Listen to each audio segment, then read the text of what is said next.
Vous regardez une nouvelle capsule vidéo, un job à découvrir. Alors aujourd'hui, on va parler du métier de délégué commercial. Rassurez-vous, si vous n'avez pas trop d'infos sur ce travail, eh bien on est là pour ça et surtout pour aller rencontrer Mathieu, qui est tout simplement délégué commercial. C'est parti.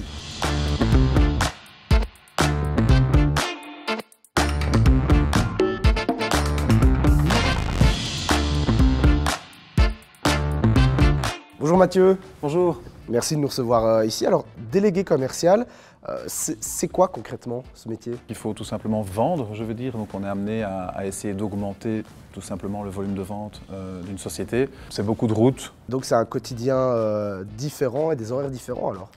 Oui, ça c'est un peu le bonheur, je veux dire, de ce métier-là. C'est qu'on fait un petit peu ses journées comme on veut. Si je veux faire 3 visites le matin, prendre le temps d'aller faire quelques courses pour moi et reprendre un petit peu ma journée par après, je suis libre de le faire. Ou essayer de finir un peu plus tôt pour aller rechercher les enfants à l'école ou aller au sport. Tout ça, on peut un petit peu goupiller comme on veut, tant qu'on atteint les objectifs. C'est sa propre gestion du temps, mais comme Exactement. vous venez de le dire, c'est atteindre ses objectifs, c'est vraiment le point d'attention dans ce métier. Oui, bien sûr, bien sûr, bien sûr. Le but est quand même d'amener des chiffres, évidemment. Quand une société engage des commerciaux, c'est pour aller chercher du chiffre en plus, évidemment, c'est à ça que ça sert. Et donc, il y a quand même des objectifs à atteindre et donc il faut bosser pour aller les chercher. Maintenant, j'ai encore jamais bossé pour une société qui demande des objectifs inatteignables.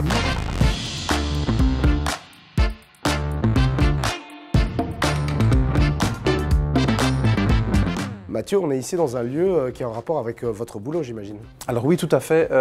C'est un nouveau city center qui a ouvert donc chez Cosentino. Moi, je suis account manager, donc délégué commercial finalement, chez Cosentino, ce qui correspond donc à être donc délégué commercial sur les routes, aller chez les cuisinistes pour mettre en avant nos produits évidemment, parce que l'impulsion de vente vient des endroits où on vend des cuisines, parce qu'on vend des cuisines. C'est la plupart de notre travail. Et ensuite d'aller visiter les marbriers qui, eux, vont acheter, qui sont donc mes clients, ils vont acheter et découper les pierres pour aller les placer chez les cuisines des cuisinistes.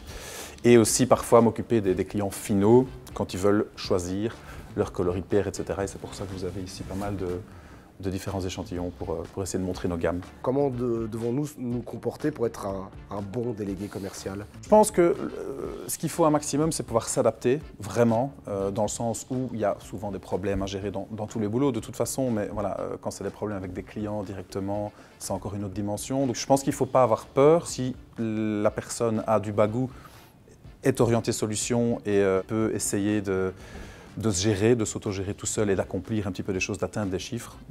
C'est ouvert à tout le monde, il n'y a pas vraiment d'école pour ça. J'espère qu'avec cette vidéo, vous avez pu découvrir un peu plus ce métier de délégué commercial. Et puis, si vous voulez plus d'informations, il y a le site d'Actiris, mais il y a aussi votre conseiller emploi qui pourra vous donner toutes les informations nécessaires par rapport à ce beau métier de délégué commercial. Et puis, comme l'a dit Mathieu, n'hésitez pas, foncez. Moi, je vous dis tout simplement bonne chance dans votre recherche et à très vite. Ciao, ciao.